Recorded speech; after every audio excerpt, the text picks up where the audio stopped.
There's a possible breakthrough for at least some of the hostages that the Hamas terrorist group took in its bloody raid on Israel on October 7. But before I get to that, Foreign Minister Penny Wong keeps embarrassing herself and the country over this war, Israel's war with Hamas, which runs Gaza.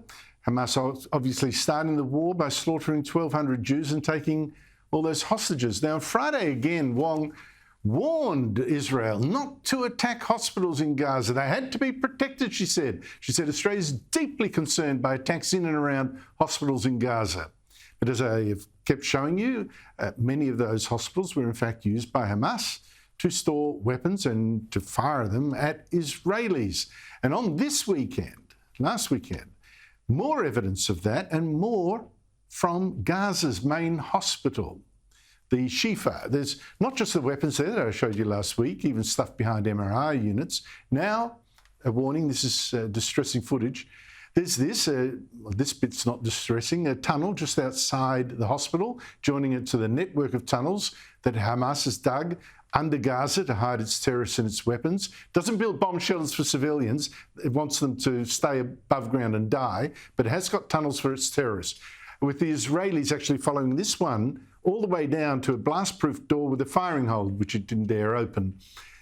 But more than that, here comes that footage. The Israelis seized CCTV footage from the hospital's main entrance, footage from October 7. This is the day of the Hamas attack on Israel. And it found footage of terrorists rushing in one of the hostages they took. They knew exactly where they were going to. They're running the guy, so I don't think he's injured. The hospital orderly there, clearly wanting no part of this. And then another hostage brought in on a stretcher. And now bodies of two other hostages, both of them women, have been found in houses a street or two away from the hospital. But in the hospital car park that day, more evidence. Israeli military vehicles that Hamas had captured in Israel on October 7, driven to the hospital car park. Now, why would they drive Israeli military vehicles to this hospital?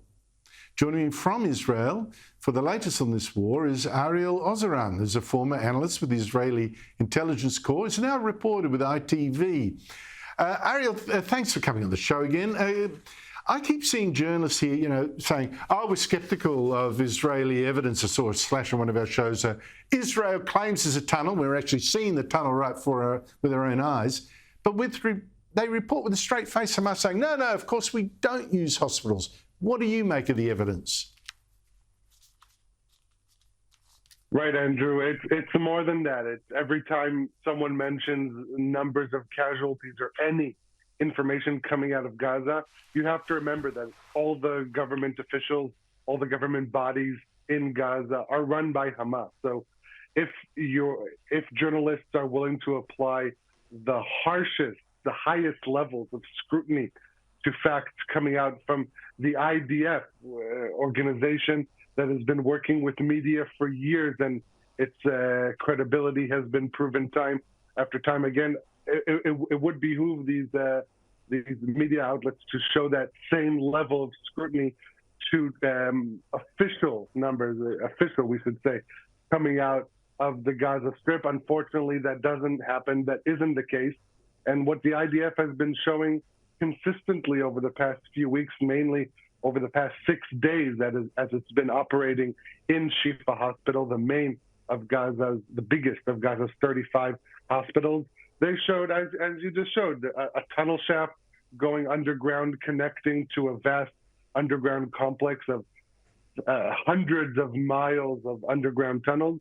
I mean, these facts, they're shown to the public at face value. The fact that people still choose to deny or undermine those facts, that is unfortunate. But what continues to come out from Gaza, and this is not only from Shifa Hospital, this is multiple hospitals. Even before that, there was the Rentisi Hospital, a children's hospital in northern Gaza, that in an underground basement under the hospital, they found a chair that an Israeli hostage was tied to.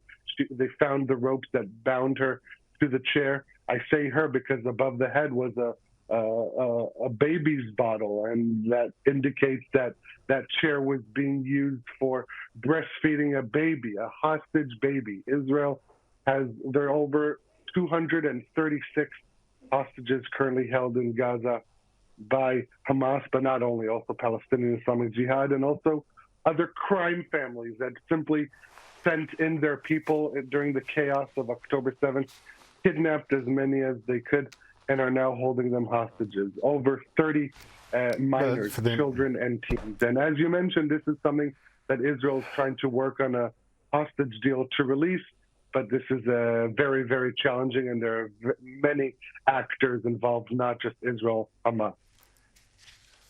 Yeah, well, there are now reports, as you say, Israel could make a deal with Hamas for, well, we're told maybe a 5-day humanitarian ceasefire in exchange for perhaps dozens of hostages, which is a better deal than Hamas was offering at first, 1 or 2 for a ceasefire. It's under pressure, so now it's dozens maybe.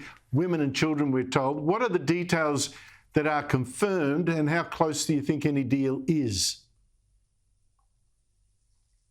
Well, the sad fact, Andrew, is that no details are confirmed. That's how we're conducting ourselves in this reality, constantly changing. Now, there are rumors because there's different elements. I mean, just like I said, it's not Israel-Hamas. It's Israel-Hamas, Qatar, the U.S., the videos of the 2 hostages that you showed being rushed into Shifa Hospital. One was Thai and another was Nepalese, and you have a lot of governments involved. But as far as my understanding is, what Israel is placing at the top priority are women and children, and not separating families. That is the initial demand. On the other side, the demand is also the release of Palestinian female prisoners, as well as terrorists who carried out attacks against Israelis. Add to that also thousands of liters of fuel, which is considered the lifeline of Hamas, because just like we said, everything that comes out of Gaza is from Hamas. Also, everything that goes into Gaza gets to Hamas in one way or another, and that makes the support of hospitals challenging. I will just note that, first of all, these hospitals being used for terror activity, that is a war crime, but also the fact that you're saying what kind of details of a deal are being talked. The best deal is for Hamas to simply give up all the hostages, and then there will be an immediate ceasefire. Just surrender. And these are hostages. Ariel, hostages, they just need to surrender. The quickest way for this to end, they surrender, give the hostages, they leave. That is the quickest way. Why protesters aren't demanding it? They say Hamas doesn't represent the people of Palestine. Then say, Hamas, surrender. That's the quickest way. Ariel, Oseran, thank you so much indeed for your time. Really appreciate it. Of missing hostages. That's inexplicable. There is an agenda here. There's an anti-Israel and anti-Jewish agenda to many of these protests, and you know it, I know it. Thank you so much for your time.